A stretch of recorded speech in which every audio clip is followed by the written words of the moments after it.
ابھی تو شاید تھوڑا سا کم ہو گیا، کچھ قانون کی سختیاں ہیں اور کچھ شاید شعور بھی آ گیا، کوئی دینی شعور بھی لوگوں میں پیدا ہو گیا، تو ورنہ جو ہے مار پیٹ ایک زمانے میں مجھے یاد ہے ایسا گھروں سے مار پیٹ کی آوازیں آتی تھی کہ الامان والحفیظ۔ اور پھر ابھی بھی کوئی یہ نہیں کہ ختم ہو گیا، ابھی بھی جو جتنا جاہل ہوگا وہ اتنا زیادہ بیوی کو مارنے والا ہوگا، جو جتنا جاہل ہوگا وہ بیوی کے ساتھ اتنا برا سلوک کرنے والا ہوگا۔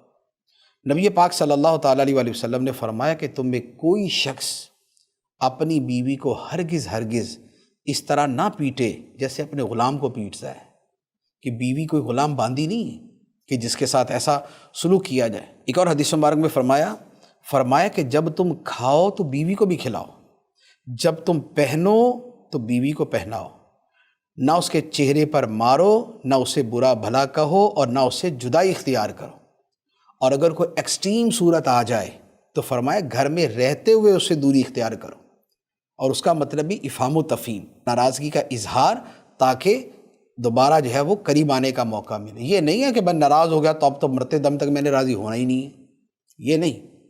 تو فرمایا کہ جو کھاؤ ان کو بھی کھلاؤ۔ اب یہاں پر ایک ایک شے کے اوپر اگر میں کلام کروں تو بڑا تفصیلی کلام ہو سکتا ہے کہ بھائی خود تو اپنے شہر کا کوئی ریسٹورنٹ چھوڑا نہیں کہ جہاں کا کھانا نہ کھایا ہو، ہر ریسٹورنٹ میں جا کے دوستوں کے ساتھ جا کے کھانا کھا لیا، کبھی بیوی کے لیے بھی وہاں سے کھانا لے کے آئے، کبھی بیوی کو بھی وہ والے کھانے کھلائے۔ خود جو ہے سوٹ کے معاملے میں تو چلو چل جاتا ہے کہ جو پہنتے ہیں بیوی کو بھی پہنا ہی دیتے ہیں، لیکن کھانے والا چکر ذرا کم ہی ہوتا ہے۔ اچھا، پھر فرمایا کہ چہرے پر نہ مارو۔ یہ جو مارنے والا معاملہ ہے اس میں بھی حد میں رہنا تو یوں کہہ لے کہ شاید و باید، تو اس سے بھی کلی طور پر اجتناب کیا جائے، کلی طور پہ اجتناب کیا جائے۔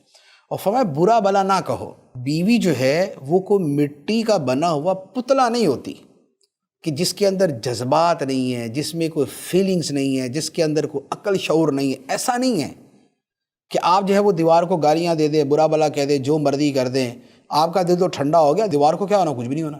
تو بیوی کو دیوار نہیں ہے، بیوی کو مٹی کا مادو نہیں ہے۔ آپ بولیں گے اس کا بھی دل دکھے گا، اسے بھی تکلیف ہوگی، اس کی بھی دل شکنی ہوگی، اس کی بھی دل آزاری ہوگی۔ تو فرمایا برا بلا نہ کہو۔ کبھی اس کو اس کے ماں باپ کے نام پہ جلاتے ہیں، کبھی اس کو اس کے خاندان کے نام پہ برا بلا کہتے ہیں، کبھی اس کو اس کی کسی عادت کی وجہ سے برا کہتے ہیں، کبھی اس کو کسی شکل و صورت کی وجہ سے، کبھی جہیز میں وہ چیزیں نہیں آئیں تو اس کی وجہ سے۔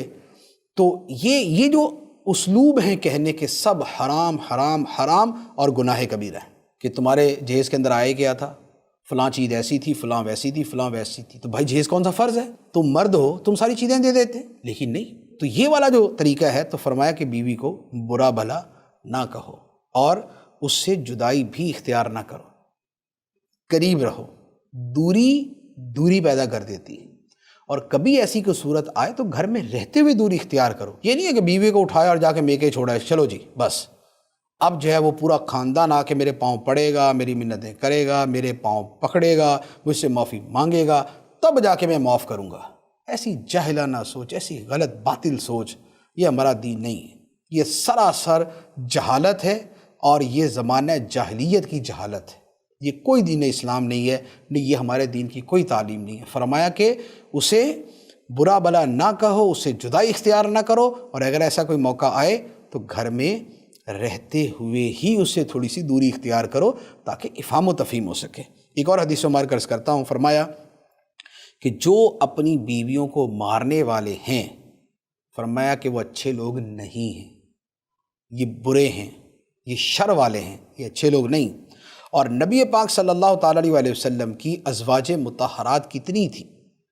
دیکھیے سرکار دو عالم صلی اللہ تعالیٰ علیہ وسلم نے پوری زندگی کبھی کسی زوجہ مبارکہ پر ہاتھ نہیں اٹھایا۔ یہ ہے اخلاق حسنہ اور یہ ہے اسوہ حسنہ۔